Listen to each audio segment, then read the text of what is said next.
You are now entering the very world of Milton Jones.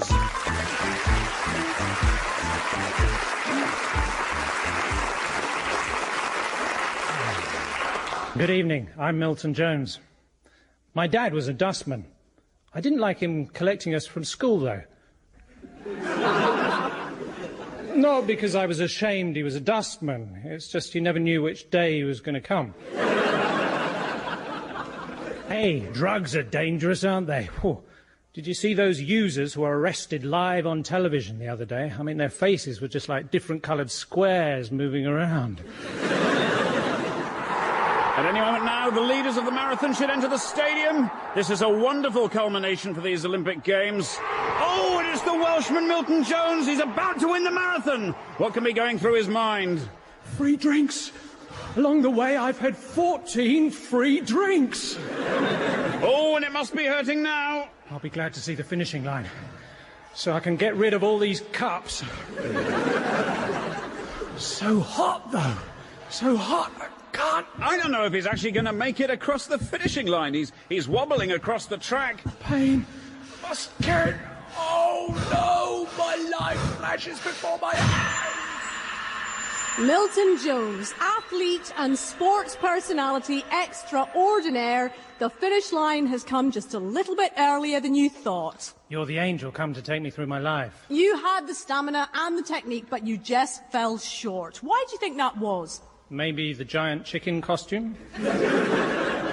Well, coming up, we'll be looking at all the action replays and highlights of your life. But what a way to go. At a final in the Olympic Games. They must have been singing in the valleys. Yes, there's nothing like cheering on a fellow countryman to Olympic gold.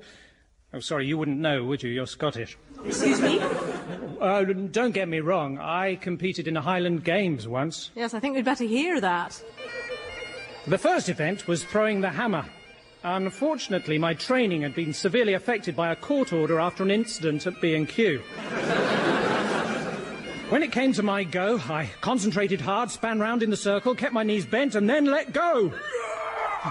It was a far better throw than I could ever have imagined.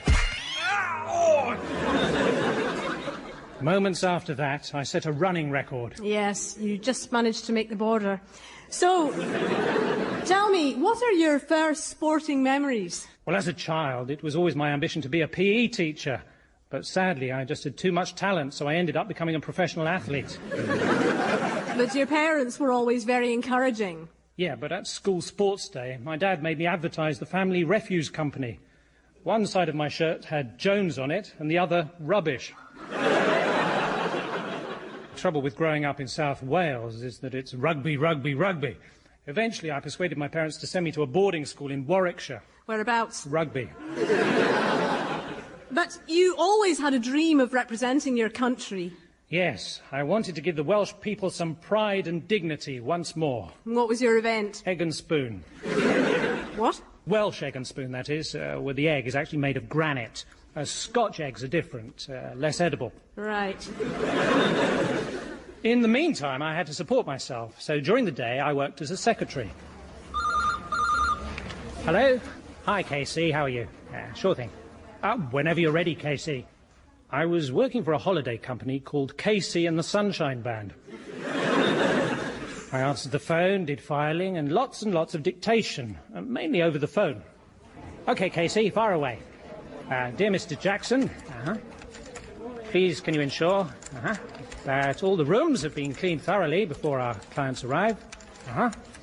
That's the way, I like it.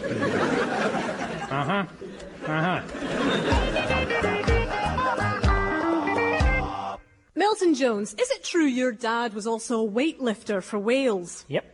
And at the Commonwealth Games, he carried the flag into the arena. Well, he tried, but it was a bit heavy. But he had hundreds of cups and medals. Yes, well, he also ran a bric-a-brac shop. And he would never compete on a Sunday? No, it was a point of principle. He was afraid of missing the Antiques Roadshow.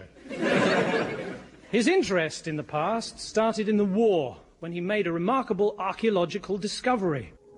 Hey, everyone, look at this. Mr. Jones, get back in the shelter. There's a raid on. No, look. One of the bombs has unearthed some ancient treasure. What? Look, these pottery fragments are Roman. Look, some coins too. This is chainmail, probably 12th century. It's unearthed several layers of history all at once. This is incredible. And look, under here, a wooden plaque. Welcome to Swansea Museum. Oh. It took a direct hit. So your father became your coach, and you also had a very good training partner. Yes, he was a superb athlete. And he was Welsh through and through. G'day, mate. How's it going?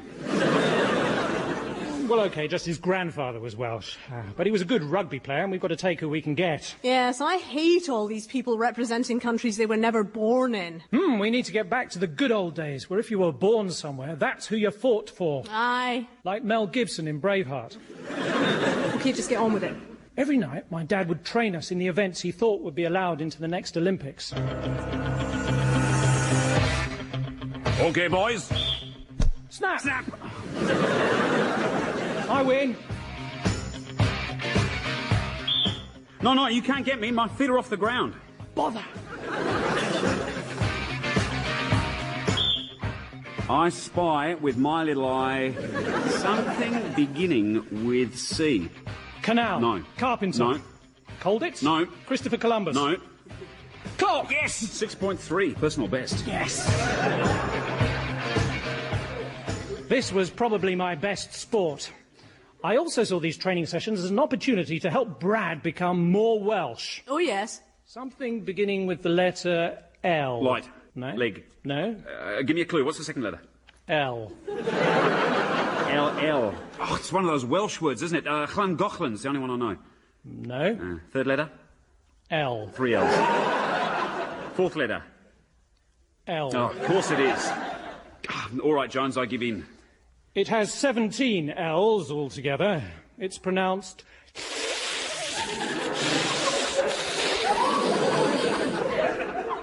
and it's Welsh for asthma.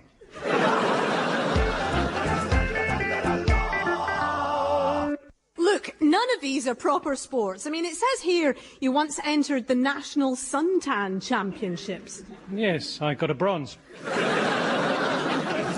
Well, I, for one, have always been fascinated by the Olympic ideal, nations united by sport and a spirit of cooperation. Yes, I wonder what it was like at that very first meeting of the Olympic Committee. How dare you, you American pig! Oh, calm down, you French idiot. Listen, if we can't even agree on an Olympic symbol, there is no point in taking this any further. OK, that's it. It's over before it began. More coffee, anyone? No. No, thank you. Well, that's it then. What a shame. Oh, wait, just a second. Look. Well, look, where you cleared away the cups. 5 rings. All interconnected. Splendid. Any objections? Fantastic. Now, all we have to do is decide where the next Olympics are going to be held. Nice in France.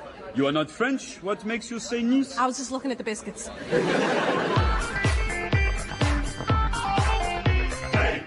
Well, that's a bit of a shame. I've never understood why people get so worked up about sport. Well, I'm afraid today's sport is all about money. And money makes people do strange things. I remember when I worked at the Royal Mint. I was so excited because at the interview they told me I could be making £15 million a week.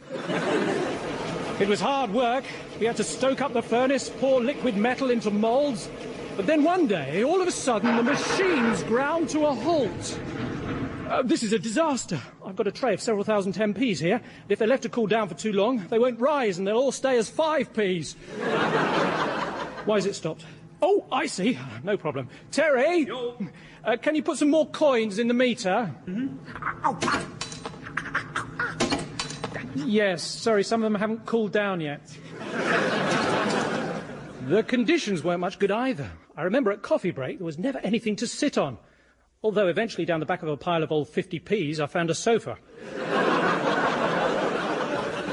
But at least when you had a break, there was always something to do. Hey, Terry, heads or tails? Heads. Heads it is.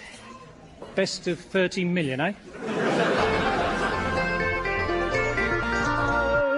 So, you and Brad got into the Olympic trials, and you were pretty inseparable. Yes, we were in the three-legged race. Yes, And at what point were you disqualified? As we were charging down the runway and the pole snapped.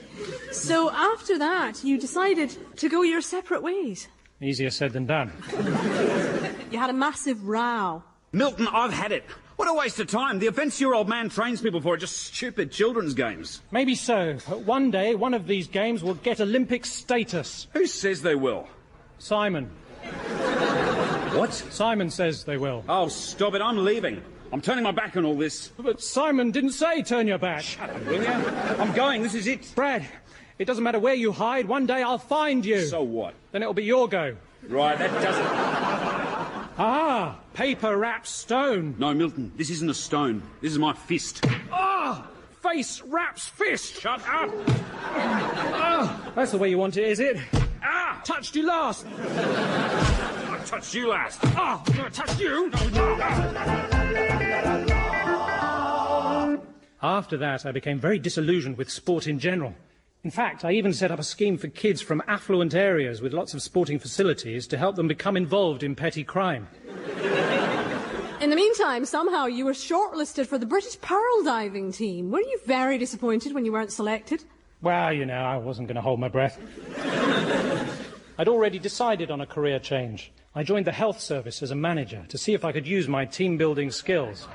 Right, morning, everyone. Morning. You're probably wondering why I cancelled all operations and appointments at the hospital today and brought all the staff down to the river. Well, I know we all work very hard in the health service, but I felt it was time to do some things to improve morale and build us together as a team. And to that end, you'll see in front of you by the river's edge lots of rope, some oil drums and some planks of wood. And we've got to build a raft and get over to the other side with it? No, you've got to build a new hospital.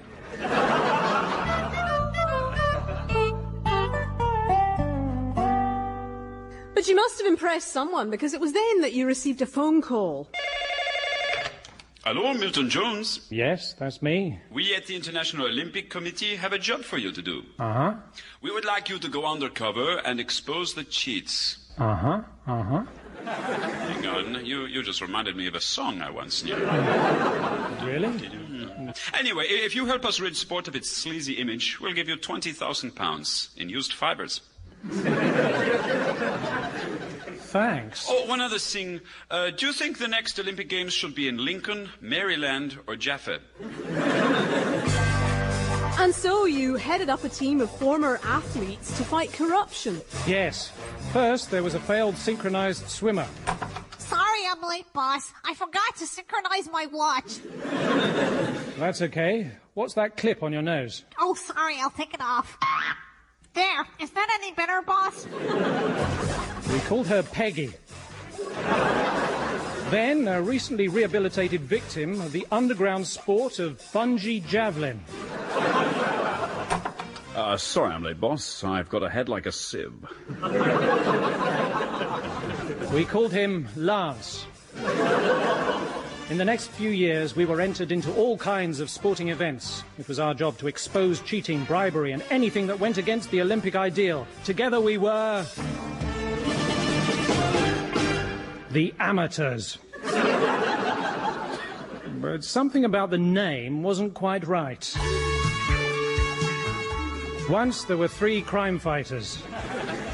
We reported directly to a man who wanted absolutely nothing to do with drugs. We called him Charlie.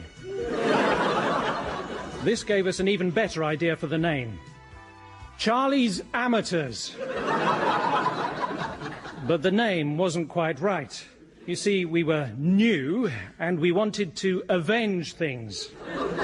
Then it came to me. We were...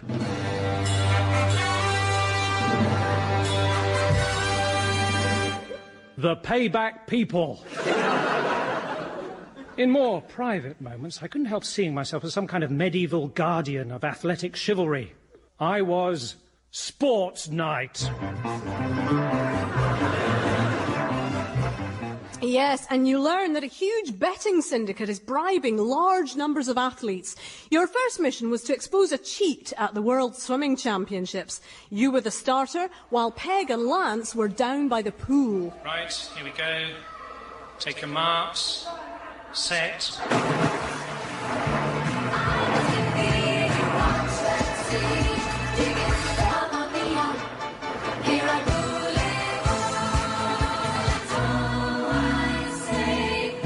Okay, false start. Will competitors please return to the blocks for the ABBA medley relay? Look at lane 7, boss. He can't stop. And you can hear his little outboard motor. Grab him, Peg! Right! Gotcha! Well done, you two. No more diving boards for you. Just parole boards. In prison. If you're lucky. Nice one, Lance. Yeah. Our next mission was down on the track and field. We'd had a tip-off that someone had been using performance-enhancing substances. Leonid Kolochinsky, I have reason to believe that in your preparation for the high jump, you've been taking helium. No, I haven't. You can't prove anything. Lance? This javelin should do the trick.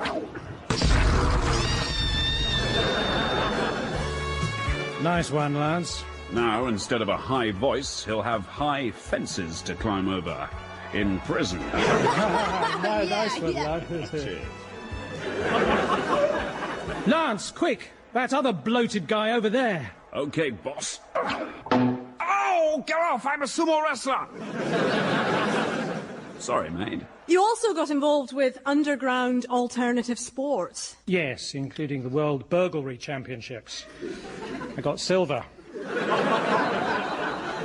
Milton, is it true that you were once approached by the betting syndicate to throw a match? Yes, into the petrol tank of a top racing driver. We'd gone to a Grand Prix at Brands Hatch, but the race had turned out to be very stop-start. Eventually, an official came over and confiscated our checkered flag. But you had first become interested in motor racing years earlier. How was that? Well, it was an accident, really. I saw one and thought, ooh. Yes, no, I was thinking of the time when you were stopped by the police for speeding. Yes, a friend had once told me, if you're stopped by the police, just agree with everything they say.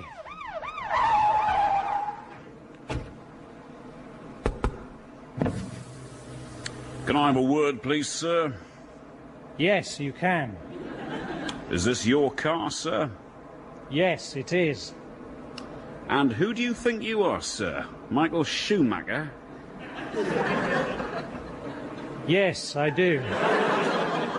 I mean, jawohl. Ich bin Michael Schumacher. You think I'm an idiot, don't you? Ja. Du bist ein Dummkopf. Dankeschön. And somehow you even found time to enter the World Spandau Ballet Record-Buying Championships. Don't tell me you got... Yes, silver.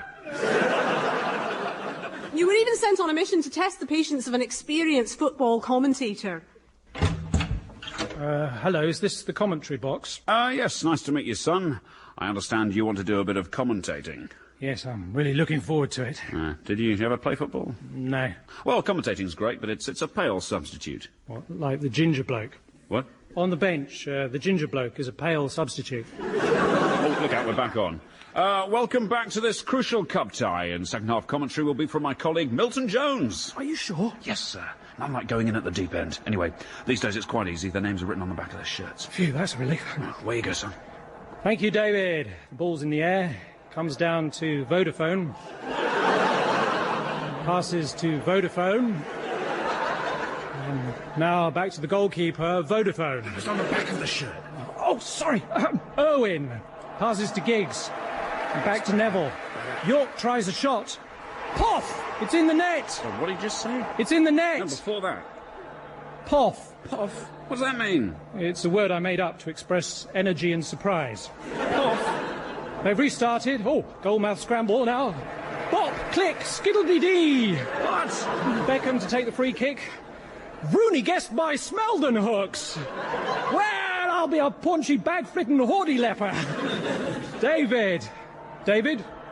You're looking angry. You're having a laugh, aren't you? No? How dare you? You're just making me look... Oh, things are getting out of hand now for the young commentator.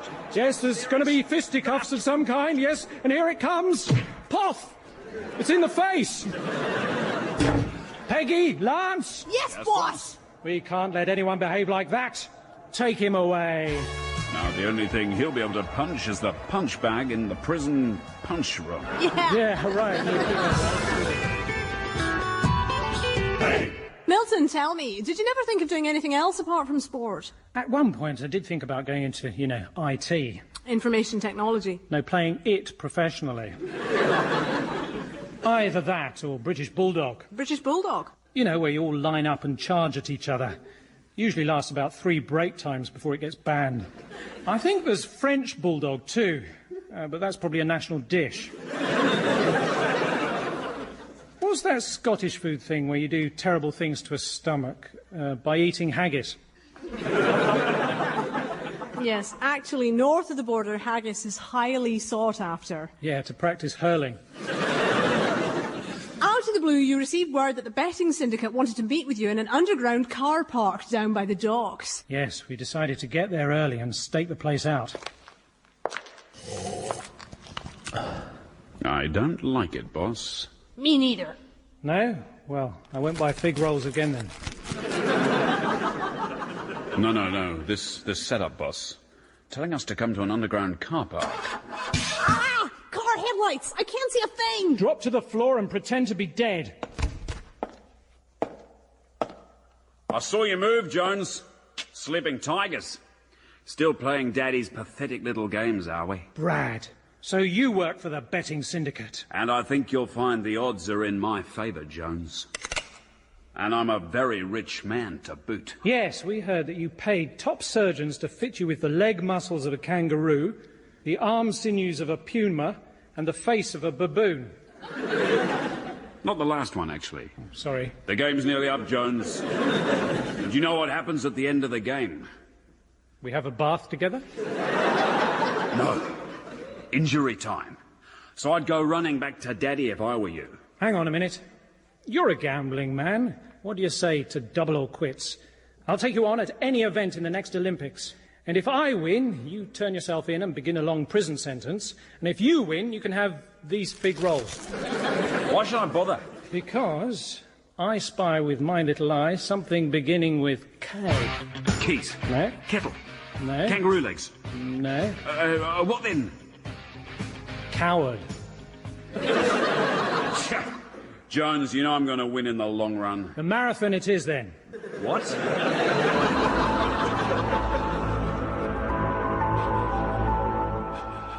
So the games in Athens begin. There is a spectacular opening ceremony with hundreds of actors dressed up in scenes from ancient Greece. And you get to carry the torch into the arena. This bit really reminded me of the film Chariots of Fire. Why? Because it was a windy day and I accidentally set light to some of the chariots. I've always been fascinated by life in ancient times. Mind you, that film about Greece with John Travolta wasn't what I was expecting. Athens was going to be my last mission anyway. I was going to retire from sport. You could always go into politics like Sebastian Coe. Do you know, I'd always hoped he would set up a website for people importing hot chocolate called Sebco Cocoa Co.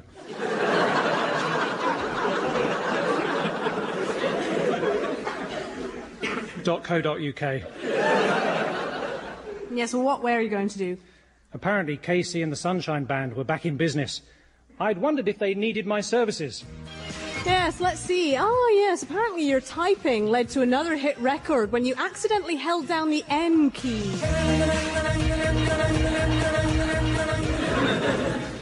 So, at the start of the marathon, you line up against your rival. There's the favourite Australian, Brad Stevenson. What a fine specimen of human being he is. He's standing next to the last-minute Welsh entry, who's dressed as a chicken. Not sure he's a very experienced Olympic athlete because he seems to be trying to play the Joker. You're a disgrace, Brad. A sporting hero working for a giant betting syndicate. An athlete should be beyond reproach. Who's your sponsor? Superdrug. And what's that bottle? Oh, it's important to take on as much liquid as possible before the start of the race. You don't know anything, do you? Have you handed in your urine sample? Yeah, I put it on the table with the isotonic drinks. Take your marks. Set. What was going through your mind as you were running? I imagined that I was a messenger running from Athens to the battlefields at Marathon to warn them that they didn't know what they were starting. and just to leave it, and whatever it just wasn't worth it. Then I visited Eros, the god of love, and in the middle of his courtyard, a picture of Piccadilly Circus. Then I met Hercules, the world's strongest man, and discovered that his initials weren't actually RAF. I also saw a small half-man, half-bull ruin an athletics contest. But then, isn't it always the tiny minotaur that spoils it for the rest? You also used your skill as sports psychologist to help you run faster. Yes, I imagined standing on the podium, having just received the gold medal. Brad is standing next to me. Ladies and gentlemen, please be silent for the Welsh National Anthem.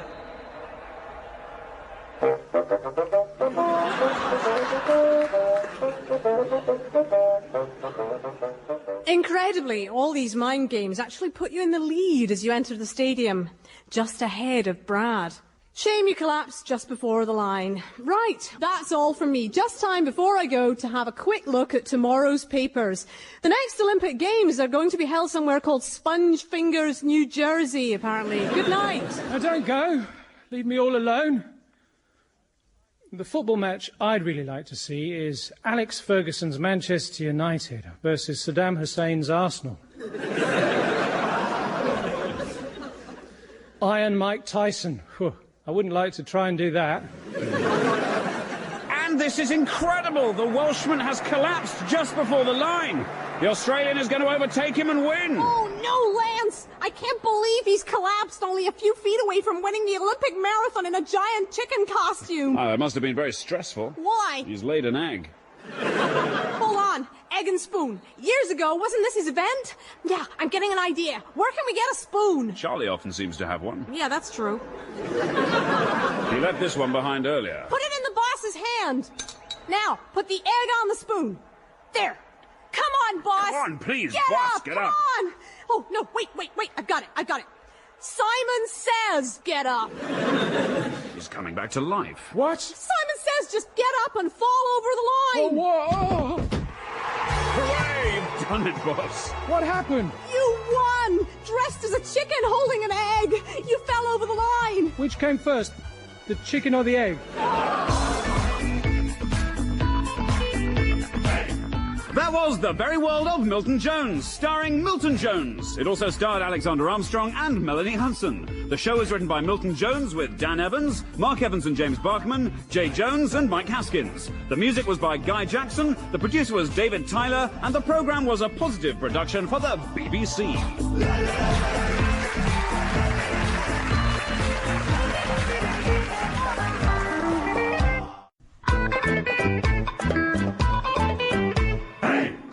You are now entering the very world of Milton Jones.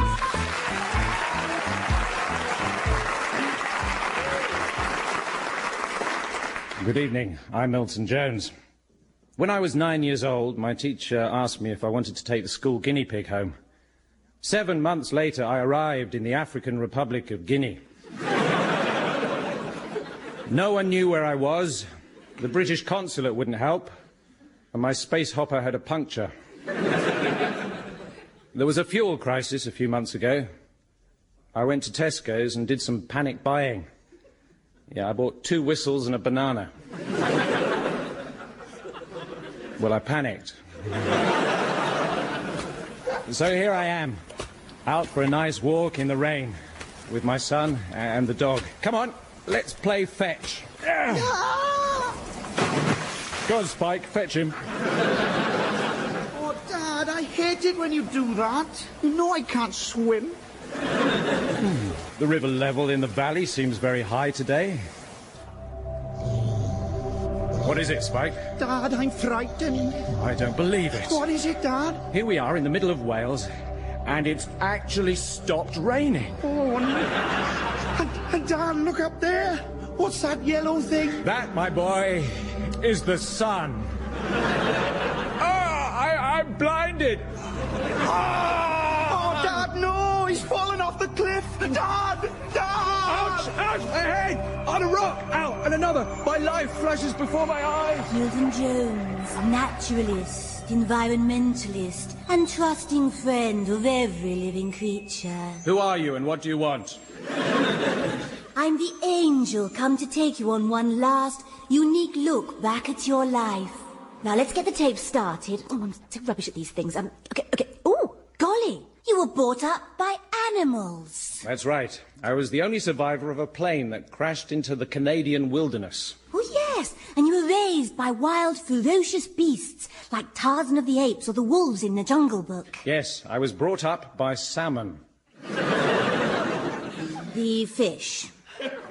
Yes? Right, and did that affect you in later life at all? Yes, at home, instead of a staircase, I had a waterfall.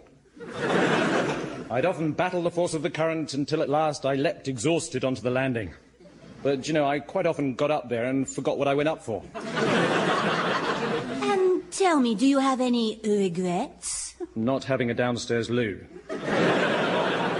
Now, your brother also survived the plane crash. Yes, I met him in the wild a couple of times. There was always a tension between us because he was being brought up by grizzly bears. But you've always had an affinity with animals. So have I, really. Oh, you can translate what they're saying. Is that true? Oh, yes, listen.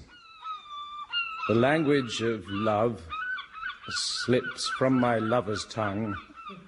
Cooler than ice cream, warmer than the sun.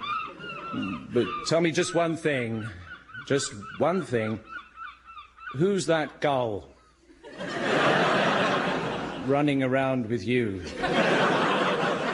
Now you're pulling my leg. That's an old Eurythmics song. No, all the Eurythmics music originally came from animals. You may not know this, but Annie Lennox was brought up by cows.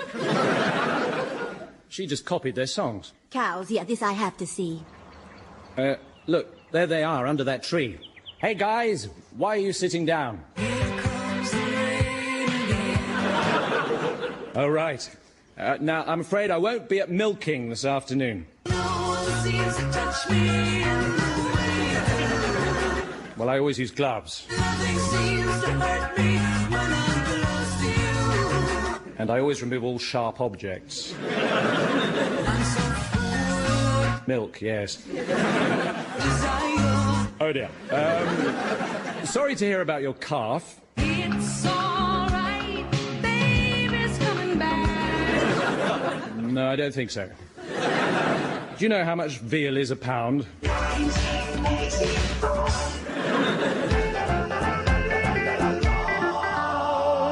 Okay, so you were brought up by Canadian salmon, then you were rescued, and then you stayed with some frogs. Yes, but I didn't stay long in Quebec.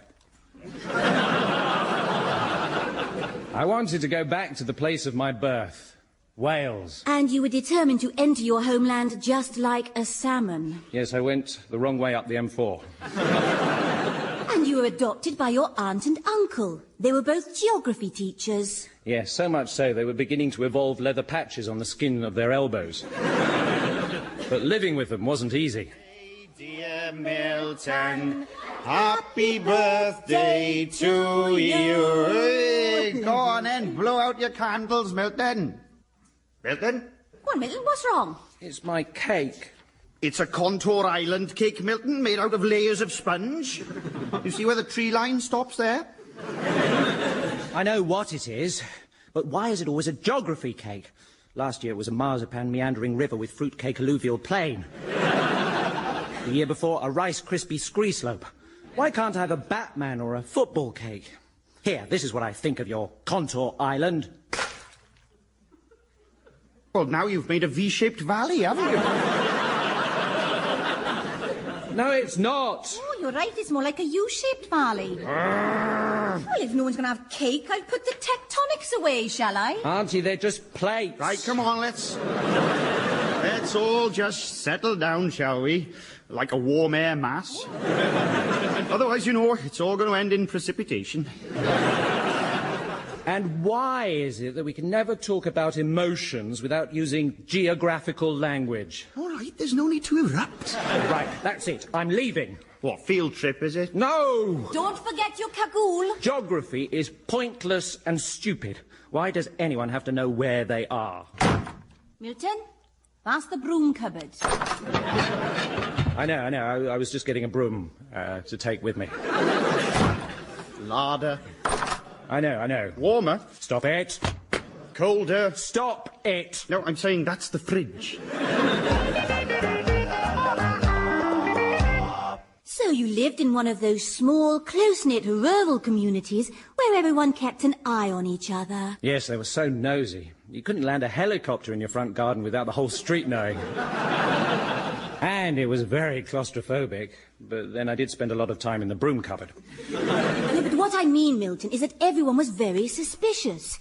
Even a local radio station was called Radio Paranoia. You got a job there. Hello, you're listening to Radio Paranoia. Radio Paranoia. Have you left the grill on? Yes, it's 4 o'clock in the morning. Statistically, the most likely time for an intruder to break in.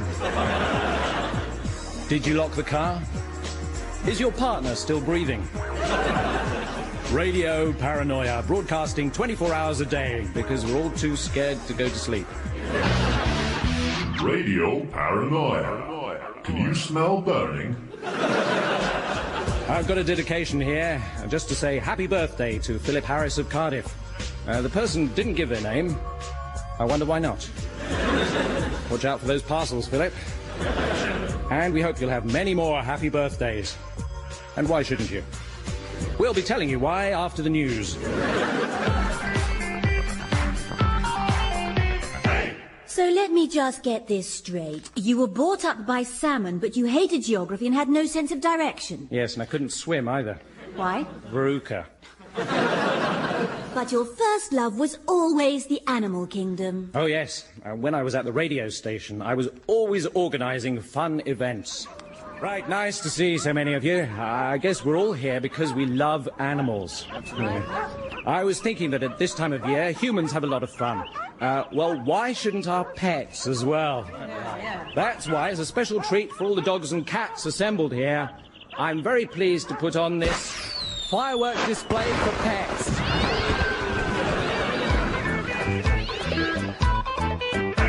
Milton, I'm shocked. I thought you'd know how animals feel. You were once a fish. Some of those cats look terrified. Yeah. What? Just to say then, for the tape, if you're letting off a few fireworks in your back garden, don't let your pets anywhere near. No, take them to an organised display. I can't believe this. Did you ever try and work with humans? Well, whenever I did, it didn't seem to go very well. Ah, Mr. Thomas. So you're the chiropractor, are you? I've been waiting ages. Right. Would you mind removing your shirt, please? Going to examine me straight away, are you? No, I just don't like your shirt. What was that? And if you could lie down on the couch, face down. Why? Don't like your face, either. Pardon? Now, tell me, does this feel cold on your back? Yes, it does. Good, that's a can of Tizer I'm going to drink later. Listen, I've got a pain in my lower back. I see, right. Well, just lift your left leg up, stretch out your right arm, half twist to the right. Now, you may hear a clicking sound. There, that's the door shut. Right. Right, now I'm going to break the spine. What? Of this instruction book here. Otherwise, it'll never stay open. I'm quite new to this, you see. Look, are you going to do any manipulation at all? Don't you like me? Well, I mean, it's not a case of like, is it? I'll cry if you don't like me. Stop it, I know what you're doing. I'm beginning to regret going privately. I could always open the door again. Please, don't open it. No, that was your back.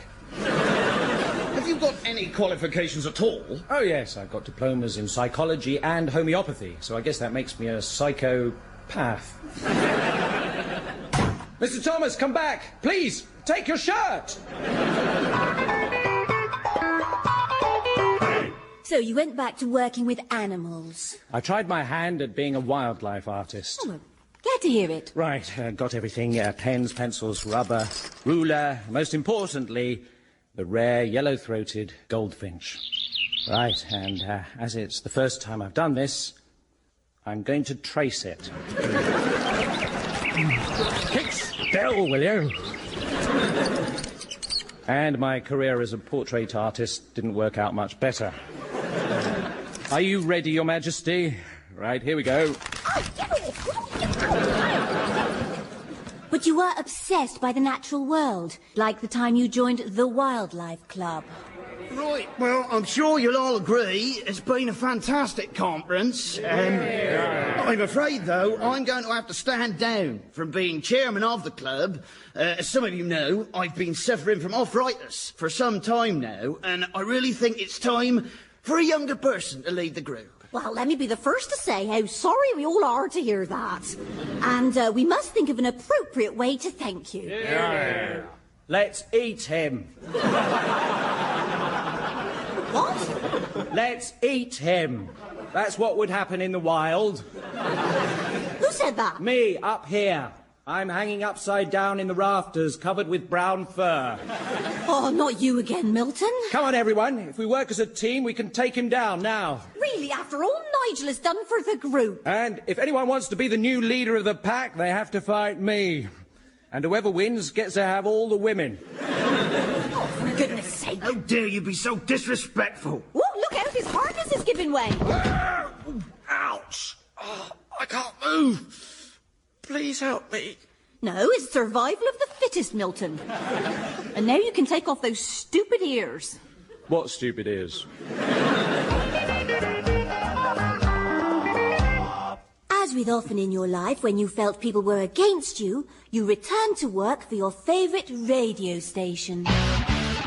Radio Paranoia. So, when did you last get your tyres checked? Brakes? Remember, it only takes a fraction of a second. You're listening to the Drive Time Show on Radio Paranoia. Radio Paranoia. How do you know your doctor's properly qualified?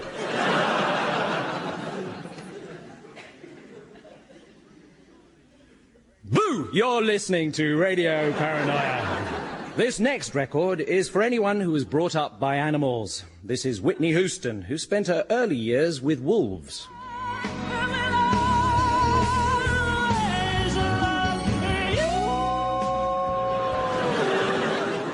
And that record got a big reaction, didn't it? You got a letter from someone a bit special. You went out for a romantic meal, didn't you, Milton? Lottie had been brought up by hyenas, and she was South African. Basically, this meant she laughed a lot, but she didn't know why.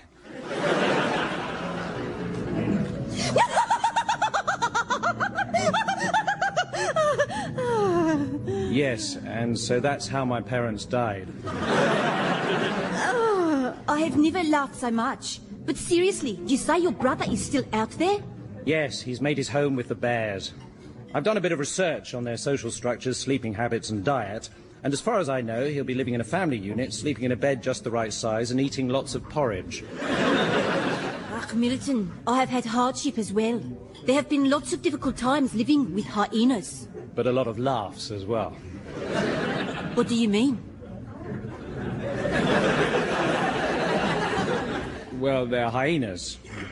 Don't they laugh a lot? Oh, it may sound like laughing, but they are, in fact, trying to attract a mate. Shall I get the bill? It's been a lovely evening. Well, I'm glad I persuaded you to come into the restaurant instead of just rummaging through the bins outside. Milton, let me be direct. I love you. I want to have your babies. This isn't a hyena thing, is it? I want you to come out to Africa and live with me and the hyenas. And I won't take no for an answer. No. Welcome to Africa. Oh, that's strange. The Serengeti is deserted. Probably all the animals are in hiding until the end of the Paul Simon concert. Did you know Paul Simon was actually brought up by dogs? Hello, lamppost. So you married Lottie? Yes, Africa is a beautiful place. I remember one night looking up at the stars and thinking, I must mend that hole in the roof. Then we opened a safari suit park, where people wearing safari suits could wander freely, and visitors could watch them from the safety of their cars. Oh, but golly, Milton, I just realised you were one of the first environmentalists to notice climate change. Being brought up as a salmon meant that I had an innate sense of when something was wrong, and something was wrong in the Serengeti. I think it was the snow. So you both set off round the world to get proof that the Earth was in peril. Lottie went south, and you went to the Arctic. And it wasn't easy to communicate with the locals. Well, yes, I know. They have 20 words for fish and 80 words for snow. No, that's just a myth. The real problem is they don't have any words except snow and fish. I remember once coming back from a hunting trip. Oh, it's cold out there.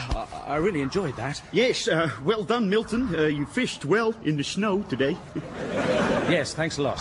And you snowed well in the fish. Yes, sorry about that. I really had to go. No, you snowed well in the fish. I'm just saying sometimes if you drive it too fast, you can skid off the snow and break a fish. Now, you wrap up warm because, you don't want to catch a snow and be off work for ages. Oh, yes, I see. Achoo. Hello, Milton. Hi. Did anything happen while we were out? Well, the post has snowed. Oh, let's see. Snow, snow, snow, another snow. Where are we going to get the fish to pay for these snows? Ah, the fish is always greener on the other side. Ah, yes, sorry about that, Milton. The fridge has broken down. Now, Milton, I rented a couple of snows. We can watch one tonight if you like. Great. What did you get? Silence of the Fish, All the President's Fish, From Russia with Fish, The Man with the Golden Fish, and Fish Finger. And what's that one? A snow called Wanda. Oh, Milton, would you like something to eat? Oh, lovely. Okay, we've got fish snow. Tomato soup, right. Fish and fish. Chicken and chips. And fish juice. What's that, apple, orange? No, it's the juice from a fish.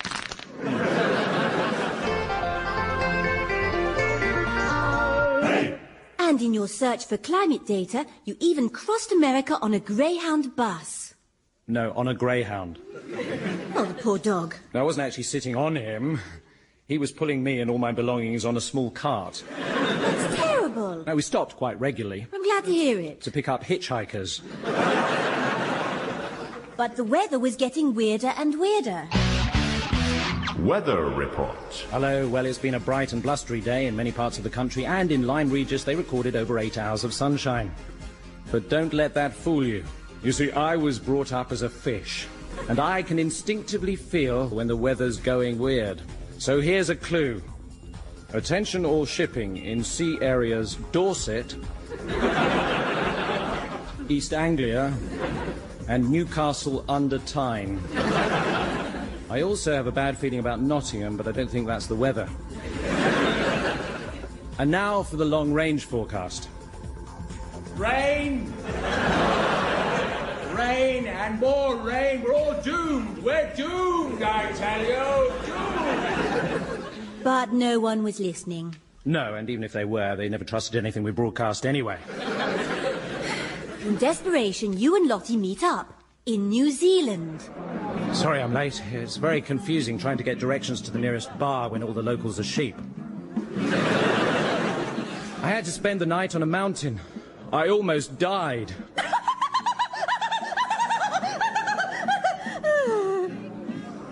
Yeah, thanks. There are freak weather conditions everywhere.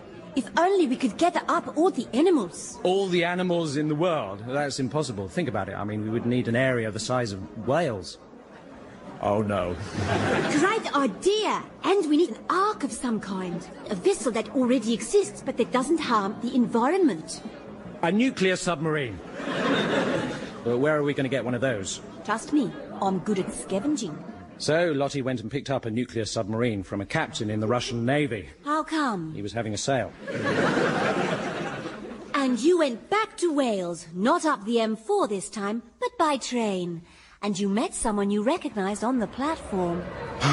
Is it really you? You were brought up by bears. Do you remember? Fancy meeting you after all this time, and on Paddington Station. Wearing a duffel coat and Wellingtons. Do you know, I never knew your real name, but from now on, I will call you Yogi. And look, you've even got a sign round your neck saying, hungry and homeless. You gonna give me some change or what? Is it really you, my brother? Yes, it is. I've fallen on hard times. I was in the circus for many years, and I became addicted to gambling, which can be a bit of a problem in a trapeze act. Do you know, I'm so glad. I thought I'd never be able to trace you. Oh, get out of it! Fair enough. We must keep in touch, though. What shall I call you, then? To be honest, you don't smell too great. Perhaps it should be Winnie the... Rupert will be fine. OK. Rupert the Pooh it is. How weird to see him after all those years.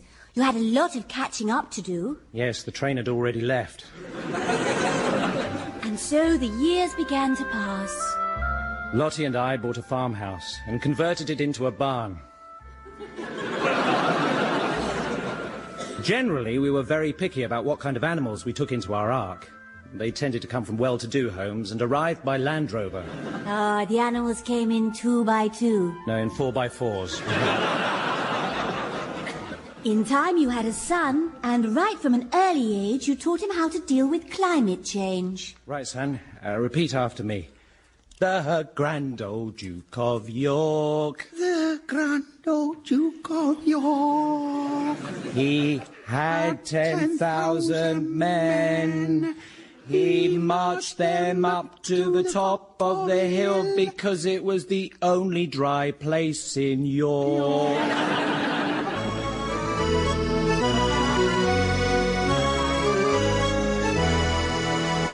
After years of fitting it out, the day came when you gave the nuclear sub a test run. This is the life deep under the ocean in a nuclear submarine manned by animals. Lottie, will you shut that chicken up, please? That's the sonar. Sounds like a chicken to me. No, we've adapted the bat's sonar. I still think it's a chicken, so nah. Not that I mind chickens. Bob Dylan spent his early years encouraging chickens. 100 feet. Steady as she goes. 102 feet. You're being a bit precise with the depth, aren't you? No, I'm looking at a centipede. Oh. Dad, I'm afraid one of the rabbits has had a little accident. Right, I'll get something to clear it up. Oh, Milton, that is not the broom cupboard. Whoops! Sound the alarm! You and the animals all escaped with your lives, which then left you and your family waiting for the end of the world. So sad. And all I've got time to do is show you some bits from other people's lives. Thank you for coming in, Mrs. Wilmshurst. I'm happy to say that Peter's operation went very well, but it seems that a piece of surgical equipment has somehow accidentally been left inside his body. Oh, dear. Yes. Do you see this X-ray picture here? Well, that came out of Peter's mouth about half an hour ago. We left an X-ray machine inside him. And this is set in one of those cobblers come key-cutting shops. Just these two, is it, sir? Won't be a second. There you are, sir. A perfect copy. Yeah, I wanted them rehealing. And they say that lightning never strikes twice. Thank you for coming in again, Mrs. Wilmshurst. The new operation went very well, but alas, I'm afraid that once again, something has been left inside your husband. Oh, no. Yes. Could you get me out of here? If you look, there should be a scalpel on my desk. Well, Milton Jones, so this is where we left you, falling into a river. Goodbye. My uncle, he was a good swimmer.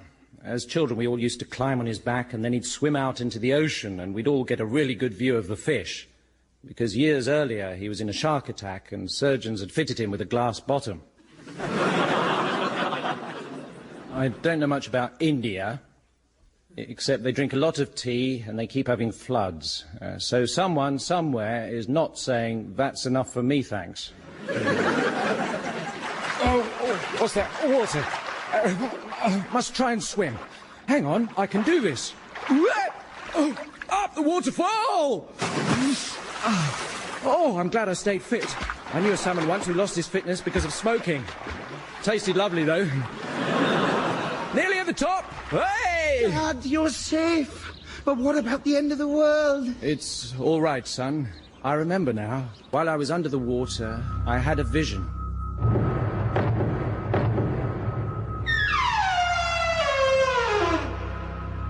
Yes? Good evening. We are the 4 horsemen of the apocalypse. I am Pestilence. This is Plague, Evil, War, Hello. and Famine. hello. Oh, right, so this is the end of the world. I'm afraid so. But no, you can't come here. Why not? We are the 4 horsemen of the apocalypse. It's a precaution for foot and mouth disease.